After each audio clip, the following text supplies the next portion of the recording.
Beginner Space Construction and Interior, Lakshmipuram, Tirunendravoor. For contact 63851 63766. உலகெங்கிலும் பறந்து வாழும் பல்லும் மலைக்காட்சி நேயர்களுக்கு அன்பு வணக்கம். இன்னைக்கு நம்ம சந்திக்க இருக்கும் விருந்தினர் மூத்த பத்திரிகையாளர் தராசி ஷாம் அவர்கள். வணக்கம் சார்.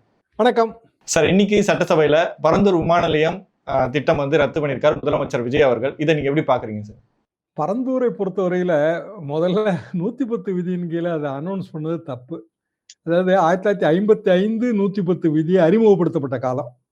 அப்ப இருக்கிற நம்ம ஏன் அறிமுகப்படுத்தப்பட்டது அந்த விவாதங்களை நம்ம படித்து பார்த்தோம்னா, நோக்கம் மிக மிக அவசரமான மக்கள் நலனை பாதிக்கக்கூடிய கொள்கை முடிவுகளை அறிவிப்பது. இதான் அதோட நோக்கங்க.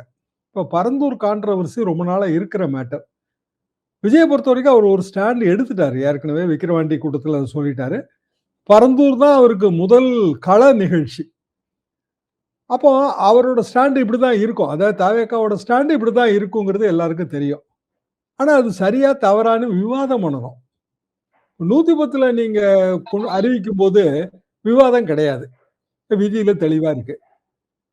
அப்போ விவாதம் தேவைப்படாத கொள்கை முடிவுகள் ரொம்ப அவசரமா இருந்தா 110 அறிவிக்கலாம். இது பெரிய அளவுக்கு பறந்துவிட்ட விவாதம் தேவைப்படுகிற ஒரு சப்ஜெக்ட 110 அறிவிச்சதே முதல் தவறு. அதுபோக பரந்தூர் விமான நிலைய தேவையா இல்லையாங்கிறத தாண்டி வந்துட்டோங்க. கிட்டத்தட்ட 90% நில ஆர்ஜிதம் முடிஞ்சிருச்சு. அவங்க இழப்பீடும் வாங்கிட்டாங்க. இழப்பீடு 4 மடங்கு அதிகம், மார்க்கெட் ரேட்டுக்கு 4 மடங்கு அதிகம். இழப்பீடு வாங்கி முடிச்சாச்சு. பிராக்டிகலி ஸ்பீக்கிங் இன்னைய தேதிக்கு நமக்கு தேவையான நிலத்துல கிட்டத்தட்ட ஒரு 3/4 பங்குக்கு மேல கையில இருக்கு. சில ஏற்பாடுகள் பண்ண ஆரம்பிச்சிட்டோம். இப்போ உதாரணமா மெட்ரோ எக்ஸ்டென்ஷன் அது நிறைய முடிஞ்சிருச்சு. அந்த ஒர்க்கு நிறைய முடிஞ்சிருச்சு. அப்போ பரந்தூர்னா என்ன?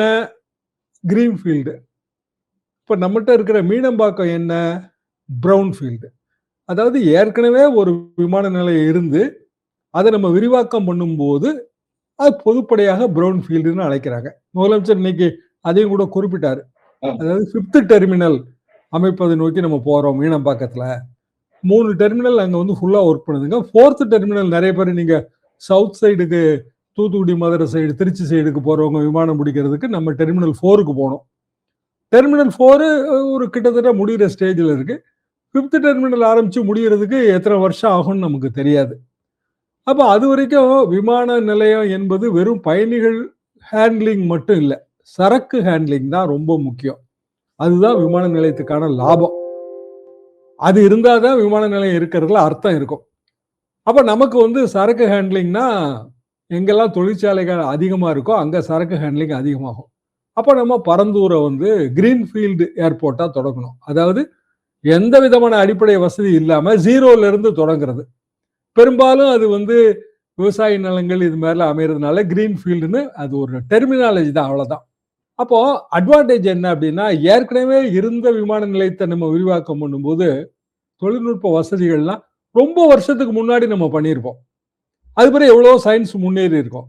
ஆனாலும் விரிவாக்கம் பண்ணும்போது பழசுல இருந்தா நம்ம ஆரம்பிக்க முடியும். ஆனா புதுசா கிரீன் ஃபீல்டு அப்படின்னா இன்னைக்கு என்ன தொழில்நுட்பம் இருக்கோ அதுல இருந்து நம்ம ஆரம்பிப்போம். ஸோ அந்த பழைய பேகேஜ் இருக்காது. இப்போ நீங்க பெங்களூர் கெம்பேகவுடா கிரீன் ஃபீல்டு பெரிய அளவுக்கு அவங்க முன்னேறி வந்துட்டாங்க. நம்மளெல்லாம் விட ரொம்ப பின்னாடி இருந்தாங்க. நான் பெங்களூர்ல லா படிக்கும்போது சில எக்ஸாம்ஸ் நமக்கு அட்டன் பண்ண முடியாம போயிடும், இல்லைன்னா தேர்ச்சி வராம போயிடுவோம். ஒரு சிங்கிள் எக்ஸாமுக்கு நம்ம போகணும் அப்படின்னு வரும்போது அப்படியே ஃப்ளைட்ல போய் ஏர்போர்ட்லேயே உட்காந்து படிச்சுட்டு காலையில போயிட்டு ஏர்போர்ட்லேயே உட்காந்து ரிவிஷன்லாம் பண்ணிட்டு மத்தியானம் எக்ஸாம் எழுத போறது. அது ஏர்போர்ட்ல உட்காரவே முடியாத ஒரு நிலைமை தாங்க இருந்தது ஒரு 30 வருஷத்துக்கு முன்னாடி. கொசுங்கிறது கடும் தொல்லையா இருக்குங்க. எல்லா பயணிகளுக்குமே அப்படிதான் இருக்கும். அப்படியான ஏர்போர்ட் இருந்த ஒரு பெங்களூர் இப்ப நான் சமீபத்தில் போயிருக்கும்போது பார்த்தா பெரிய அளவுக்கு முன்னேறி இருக்கு இந்த கெம்பேகவுடா ஏர்போர்ட். இப்ப நமக்கு இன்னொரு ஏர்போர்ட் தேவை, அது பரந்தூர். பரந்தூர்ல விவசாயிகளுக்கு அப்ஜெக்ஷன் இருக்கு, அதை நம்ம மறுப்பதற்கு இல்லை.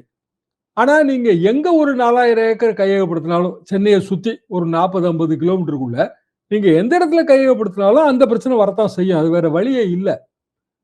இன்னும் சொல்ல போனால் சில இடங்கள் நம்ம பண்ணவே முடியாது. இப்ப கல்பாக்கம் அந்த ஏரியாவுக்கு நீங்க போனீங்கன்னா அணுசக்தி பிரச்சனை இருக்கு. அவங்க பெரிய அணுசக்தி சம்பந்தப்பட்ட பெரிய பெரிய அமைப்புகள் அங்க இருக்கு. நம்ம பண்ண முடியாதுங்க. இப்ப தாம்பரம் மிலிட்டரி ஏர்போர்ட்டோட ஆளுகைக்கு உட்பட்ட இடங்கள்ல நம்ம பண்ண முடியாது. வடசென்னையோட அந்த பகுதிகளில் பண்ண முடியாது. என்னன்னா குப்பம் ஏர்போர்ட் வந்துட்டு இருக்கு. ஆந்திரா பார்டருக்கு நம்ம போயிடுறோம். தென் சென்னையை நோக்கிய பகுதிகளில் நமக்கு ஏற்கனவே மீனம்பாக்கம் விரிவாக்கம் இருக்கு. அப்போ மேற்கு சென்னை பகுதியில மிச்சம் இருக்கிற ஒரே ஏரியாவே இதுதான். இது பல கட்ட ஆய்வுகளுக்கு பிறகுதான் பரந்தூரை செலக்ட் பண்ணாங்க. மத்திய அரசாங்கம் அதை ஒத்துக்கிடுச்சு. அதுக்கு பிறகு ஒரு கிட்டத்தட்ட 4-5 வருஷம் நம்ம ஒர்க் பண்ணிட்டோம். இப்போ விஜய் அவர்கள் அவர் ஒரு ஸ்டாண்ட் எடுத்துட்டாரு அப்படிங்கிறதுக்காக பரந்தூரை நோன்னு சொல்றது மிகப்பெரிய தவறுன்னு தான் நான் நினைக்கிறேன். அவரோட பொலிட்டிக்கல் ஸ்டாண்ட் அவர் எடுத்துட்டாரு. ப்ராபபிலி அதுல அவர் ஆராயம கூட எடுத்திருப்பாரு. அவரு எப்போ கட்சி ஆரம்பிச்சு இந்த ஃபீல்டுக்கு வந்தாரு? ஒரு 2 வருஷத்துக்கு முன்னாடி. அது வரைக்கும் என்ன பண்ணிட்டு இருந்தாரு? அது வரைக்கும் திரை நட்சத்திரமா இருந்தாரு. அப்போ ஏர்போர்ட்டோட நுணுக்கங்கள், கிரீன் ஃபீல்டா ப்ரௌன் ஃபீல்டா இதெல்லாம் எப்படி தெரியும் அவருக்கு? வாய்ப்பு இல்லைங்க. அவர் ஒரு பொலிட்டிக்கலா ஒரு இடத்துக்கு பேச போறாரு முதல் கள கூட்டம். அந்த இடத்துல ஒரு தவறான ஸ்டாண்ட் எடுத்தா கூட அதை மாத்துறதுல என்ன தப்பு இருக்கு? அரசியல்வாதிகள் தவறே செய்ய மாட்டாங்களா? எல்லாரும் தவறு செய்யறதாங்க. தவறுகளிலிருந்து யார் பாடம் கற்றுக் கொள்கிறார்களோ அவங்க தான் தலைவர்கள். அப்போ விஜய் இன்னைக்கு சட்டமன்றத்தில் இப்படியான ஒரு நோ அப்படின்னு சொல்றது மூலமாக தமிழ்நாட்டோட தொழில் வளர்ச்சி ரொம்ப பின்னாடி போயிடும். இப்ப நீங்க அடுத்த இடத்தை தேர்ந்தெடுத்து புதிய வேலைகள் ஆரம்பிக்கிறதுக்கு இன்னும் எத்தனை வருஷம் ஆகும்னு யாருக்கும் தெரியாது. இல்ல இப்ப இதனால வரக்கூடிய இழப்பை விட இப்ப இனிமேல் வரக்கூடிய இழப்பு அதிகமா இருக்குமோ? ரொம்ப அதிகமா இருக்குங்க. என்ன காரணம்னா அடுத்த ஒரு மாற்று இடம் நம்ம செலக்ட் பண்றதுக்கு ஒரு 5 வருஷமோ 6 வருஷமோ ஆகுதுன்னு வைங்க. திருப்பி ஒரு தடவை நம்ம எல்லா கிராம கூட்டங்களும் போட்டு அங்க இருக்கிற மக்களை கன்வின்ஸ் பண்ணணும். இப்ப சில இடங்கள் நீங்க பாத்தீங்கன்னா என்ன சுங்குவார் சத்திர ஏரியா எடுத்துங்க, நிறைய கட்டடம் இருக்குங்க. அப்ப கட்டடம் இருக்கும்போது ஏர்போர்ட்டோட அப்ரோச் ரொம்ப கடினம். எல்லா கட்டடத்தையும் நம்ம அகற்ற முடியாது. அதனாலதான் இந்த கிரீன்ஃபீல்டு ஏர்போர்ட் 0ல இருந்து தொடங்குற கிரீன்ஃபீல்டு ஏர்போர்ட் தான் உலகெங்கிலும் ப்ரிஃபர் பண்றாங்க. அதுல சில பிரச்சனைகள் உண்மையில இருக்கு, அதெல்லாம் மறுப்பதற்கு இல்லை. அதுக்குதான் நம்ம 4 மடங்கு அதிக இழப்பீடு தர்றோம். மார்க்கெட் ரேட்டுக்கு 4 மடங்கு, சில இடங்கள்ல 6 மடங்கு கூட அதிக இழப்பீடு தருவாங்க. அப்போ இவர் ஒரு ஸ்டாண்ட் எடுத்துட்டாரு, இவர் போய் பேசிட்டாரு அப்படிங்கிறதுக்காக ஒரு பெரிய வளர்ச்சிக்கு முட்டுக்கட்டை போடுறாரு. அது எந்த வகையில அது நியாயம்? அதை எப்படி 110 கீழே நீங்க அனௌன்ஸ் பண்ணீங்கன்னா விவாதமே நடத்த முடியாது. அப்போ 110 கீழே அனௌன்ஸ் பண்ற அளவுக்கு இதுல என்ன கொள்கை அவசரம் இருக்கு? இவ்வளவு கேள்விகளுக்கு விடை வரணுங்க. தாவேக அரசு எடுத்துள்ள இந்த முடிவு தமிழ்நாட்டை ரொம்ப பின்னாடி தள்ளும். மற்ற திட்டங்கள்ல கொடுக்காத முக்கியத்துவத்தை ஏன் பரந்தூர் விமானத்துல உடனடியா கொடுக்கறதுக்கான எதுவும் அழுத்தம் இருக்கும் அப்படிங்கிற மாதிரி இருக்கு. அழுத்தம் இருக்க வழி இல்லைங்களா? ஏன்னா மத்திய அரசாங்கமும் பரந்தூருக்கு எல்லா அப்ரூவல்ஸும் கொடுத்துட்டாங்க. ஒர்க்கு ஸ்டார்ட் பண்ணிட்டோம், பணமும் ரிலீஸ் பண்ணியாச்சு, விவசாயிகள் நிலத்துக்கு ஈடா பணம் வாங்கியாச்சு. இப்போ இவரு எடுக்கிற முடிவுல வேற என்ன அழுத்தம் இருக்கு? அங்க கொஞ்சம் பிரைவேட் இன்வெஸ்ட்மெண்ட் இருக்குங்க. அரசியல்வாதிகளே கூட நிலம் வாங்கி போட்டிருக்காங்க, வேலை ஏறுங்கிறதுக்கு நிலம் வாங்கி போட்டிருக்காங்க. அதெல்லாம் நான் மறுப்பதற்கு இல்லை. அது வேற ஒரு பக்கம். அதாவது அதுல முறைகேடுகள் யாராவது முன்கூட்டியே நிலம் வாங்கி விலை ஏறி கொள்ளலாம அடிக்கிறாங்கிறது வேற ஒரு பக்கம். பரந்தூர்ல விமான நிலையம் வரணுமா வேண்டாமான்னு கேட்டா கண்டிப்பா வரணுங்க. ஒரு கிராமத்தோட எதிர்ப்பு இருக்கா இல்லையானா எதிர்ப்பு இருக்குங்க. எனக்கே கூட இந்த போராட்ட குழு நிறைய மெசேஜஸ் எல்லாம் அனுப்புவாங்க. சமீபத்தோடு நீங்க பார்க்கலாம், அந்த கிராம சபை கூட்டத்துல ஒரு தீர்மானம், இந்த இடத்துல தளபதி விஜய் சாலை அப்படின்னு போடணும், அது பெயர் சூட்டணும்னு ஒரு தீர்மானம். இது ஒரு கிராமத்துல இருக்கிற சில உணர்வுகள். இப்ப எங்க கிராமத்துல நீங்க வந்தீங்கன்னாலும் இந்த உணர்வு இருக்குங்க.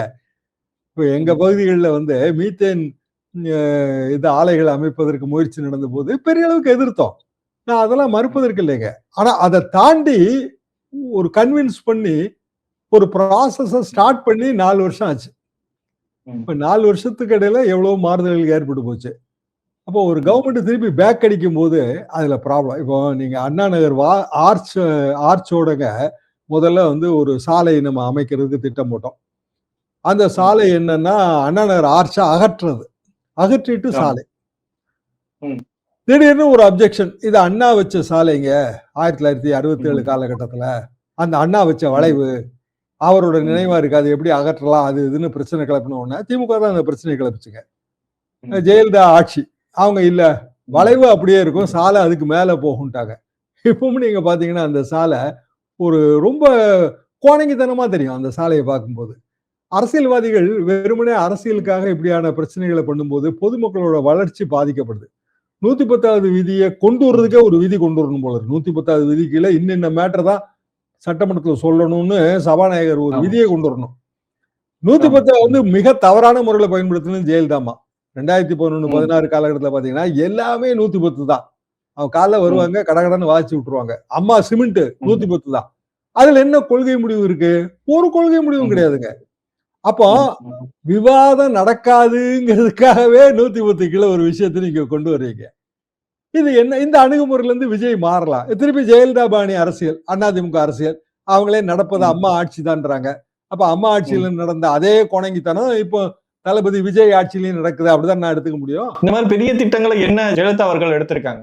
ஜெயலலிதா அவர்கள் வந்து நிறைய விஷயங்கள், அவங்க இப்போ மதுரவாயல் சாலையெல்லாம் அது ரொம்ப டிலே ஆகி இன்னைக்கு மீண்டும் அதை போடும்போது எவ்வளவு செலவாகும் யோசிச்சு பாருங்க. 10 வருஷத்துக்கு முன்னாடி ஒரு திட்டம் கொண்டு வர்றோம். ஆட்சி நடுவுல மாறுது. மாறும்போது திட்டம் கன்னியூ ஆகணும். கவர்மெண்ட் கன்னியூ ஆகிற விஷயங்க. ஆட்சியாளர்கள் மாறலாம், அரசு மாறாது.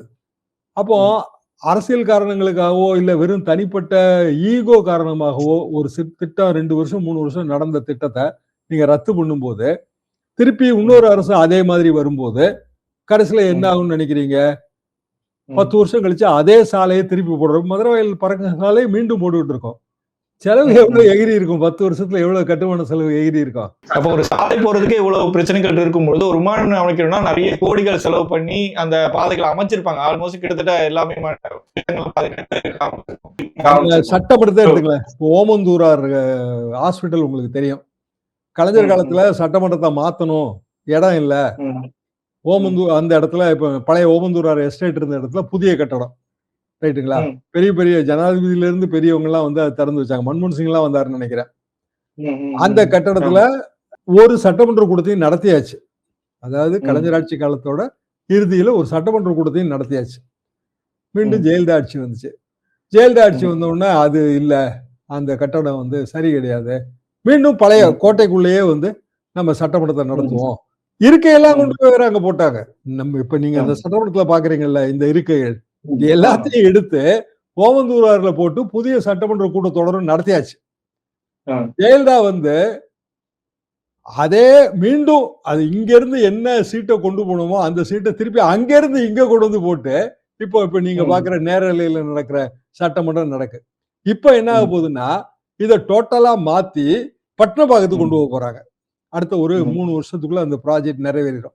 எல்லாம் போக டீலிமிட்டேஷன் வந்துருச்சு அப்படின்னா நமக்கு வந்து 39 எம்பி 59 எம்பியா மாறுச்சுன்னா ஒரு எம்பி தொகுதிக்கு 6 எம்எல்ஏ. அப்ப 59 நீங்க 6ஆல பெருக்குங்க.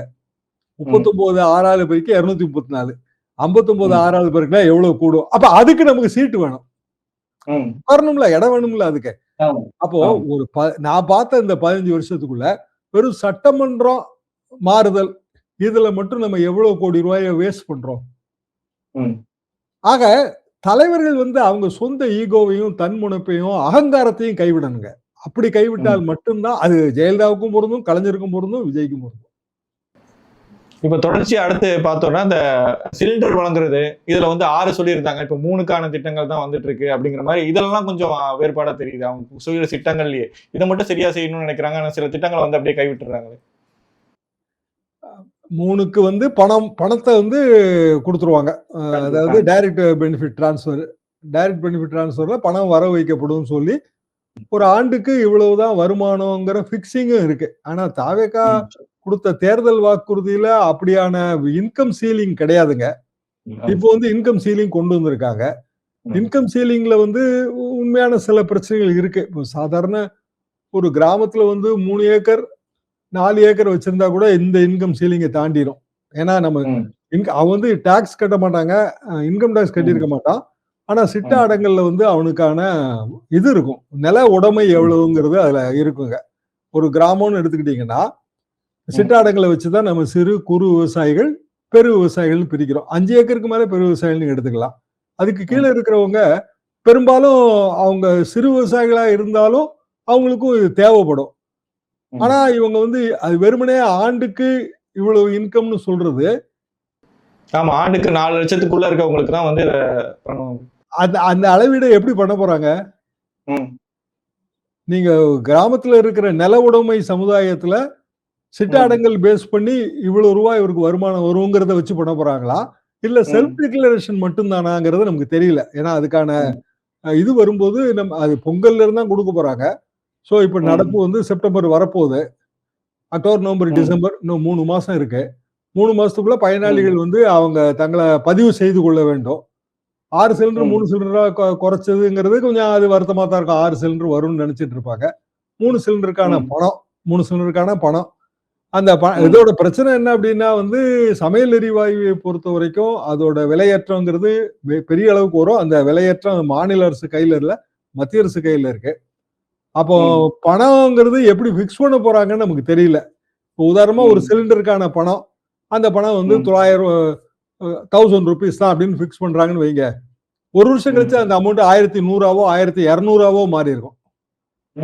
அப்ப 3 சிலிண்டருக்கு 1000 ரூபாய் 3000 பணத்தை நம்ம டிரான்ஸ்பர் கொடுக்குறோம். ஆனா பிராக்டிகலி ஸ்பீக்கிங் அடுத்த வருஷமோ இல்ல 6 மாசத்துலயோ அது 3600 மாறி இருக்கும், இல்ல 4200 மாறி இருக்கும். அப்படியான விலையேற்றங்களை கணக்குல எடுப்பாங்களா இல்லையாங்கிறது நமக்கு தெரியல. பட் தாவேகா அரசை பொறுத்தவரையில் எங்களோட தேர்தல் வாக்குறுதிகளை நாங்க ஒவ்வொன்றாக நிறைவேற்றி கொண்டிருக்கிறோங்கிறத சொல்லுவாங்க.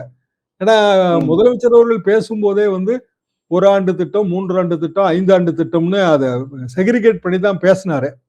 இப்போ தாவேகா அரசு வாக்குறுதிகளை நிறைவேற்றுவதில் ஒரு ஸ்டெப் முன்னாடி வந்திருக்கு. ஏன்னா இன்னைக்கே வந்து பஸ் பயணம் அதுவும் அவர் அறிவிச்சிருக்காரு. அதுல இன்கம் சீலிங் கிடையாது. வெறுமனே வந்து ஆண் பெண் இந்த 2 பிரிவு தான். சோ பெண்கள் அப்படின்னு வரும்போது இதுல வந்து இது வேலை நிமித்தமாக செல்பவர்களுக்கும் இது பொருந்தும். அதே மாதிரி கல்லூரிகள்ல படிக்க போறவங்களுக்கும் சொந்த ஊர்ல இருந்து இப்ப எங்க ஊர்ல இருந்துலாம் காரைக்குடி வரைக்கும் போய் படிக்க போறவங்களா இருக்காங்க பெண்கள். அவங்களுக்கு எல்லாம் இது வந்து வசதியாக இருக்கும். ஏற்கனவே ஸ்டாலின் காலத்துல அறிவித்த மகளிர் பயண திட்டம் எங்க பகுதிகளில் நல்ல வரவேற்பு பெற்றது. என்ன காரணம்னா கிராமத்துல இருந்து பக்கத்து நகரத்துல வேலை பார்க்க போறவங்க நிறைய பெண்கள் இருக்காங்க, இப்பவும் இருக்காங்க. இப்போ வந்து இப்ப ஆண் பெண் வேலை பார்க்கறதுங்கிறது கிராமத்துலயும் சர்வ சகஜங்க. அப்போ அவங்களுக்கு பயனுள்ளதாக இருக்கும். அப்போ தாவேகாவுக்கு ஓட்டு போட்ட பெண்கள் வந்து இதை வரவேற்பார்கள். 2 விஷயங்கள் அவங்க வரவேற்பார்கள். அனைவருக்கும் இலவசம்ல சொல்லியிருந்தாங்க. அனைவருக்கும் இலவசம். பெண்கள் அவ்வளவுதான் பாயிண்ட், வேற ஒண்ணுமே கிடையாது. அது வெற்றி மகளிர் பஸ் பயணம் சேர்த்திருக்காரு. அது ஒரு அரசியல் ரீதியா எடுக்கிற முடிவு. 3 தீர்மானங்கள்ல பரந்தூர் மட்டும்தான் வந்து கொஞ்சம் அவங்க ஆராயாமல் எடுத்த முடிவு நம்ம ரொம்ப பின்னுக்கு தள்ளி விடுவோம்னு நான் ஃபீல் பண்றேன். பல்வேறு சமூக கருத்துக்களை நம்ம பகிர்ந்துக்கிட்டோம். மிக்க நன்றி சார்.